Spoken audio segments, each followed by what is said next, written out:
السلام علیکم ناظرین، آج ہم سبز انقلاب پہ پروگرام کر رہے ہیں۔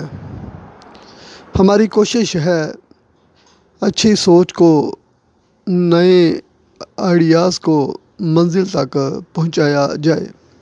نظام جیسے تیسے کر کے چل ہی رہا ہے، مگر کچھ ذمہ دار، کچھ ٹھیکیدار اپنی مجبوریوں کی وجہ سے اپنی محنت کا اجر حاصل کرنے سے محروم ہیں۔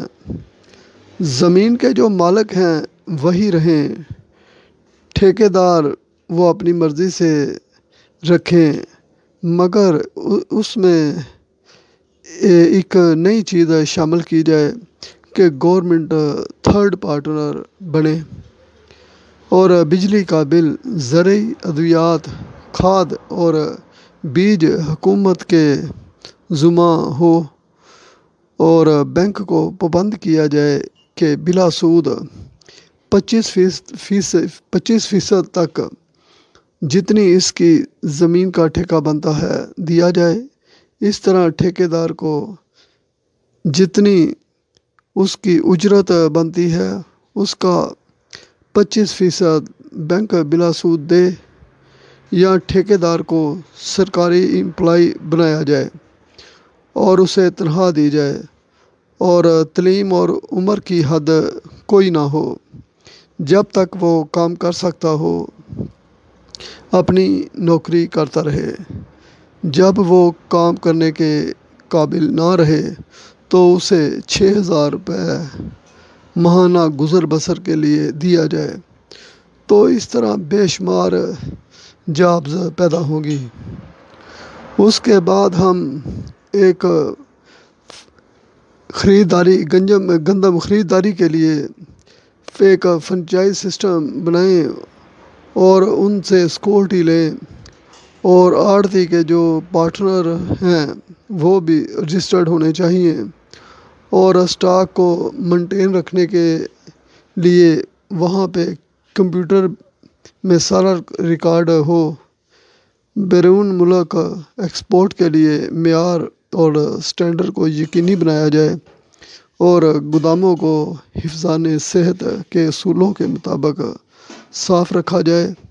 ایک ٹھیکیدار کے ذمہ 50 ایکڑ زمین ہو جس پہ ٹوٹل 5 بندے ملازم ہوں، اور ساتھ 30 کے قریب بھینس بھی ان کے ذمہ ہوں، اور عوام ملاوٹ شدہ دودھ جو پینے پہ مجبور ہیں اس کو بھی مانیٹر کیا جائے تاکہ عوام کو خالص دودھ مل سکے۔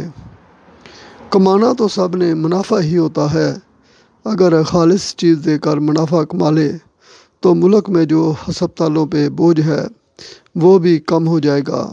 حکومت جو کچے راستے ہیں ان کو بھی پختہ کرے، اور ایک موبائل سولر سسٹم بنائے جس سے چھوٹی پاور کی موٹریں چلیں، اس سے پانی کی ضرورتیں پوری کی جائیں۔ بوائی اور کٹائی کے لیے درکار مشینری حکومت کرائے پہ لے، حکومت تیل اور ریپیئرنگ کا ذمہ نہ لے، 50 ایکڑ کا اکٹھا ٹھیکہ دے۔ حکومت نوٹ گن گن کر تھک جائے گی مگر نوٹ ختم نہیں ہوں گے، اور دوسرا ریٹ بھی پہلے سے کم ہو جائیں گے، اور یہ نظام ملک کے افق پہ روشن ستارہ بن کر نمودار ہوگا۔ بے روزگاروں کو روزگار ملے گا، اور جرائم بھی کم ہوں گے، اور ملکی ضروریات کے مطابق گندم اور چاول کی فصل اور دوسری اجناس کو ضرورت کے مطابق کاشت کیا جائے تاکہ ملک خود کفیل ہو سکے۔ شکریہ۔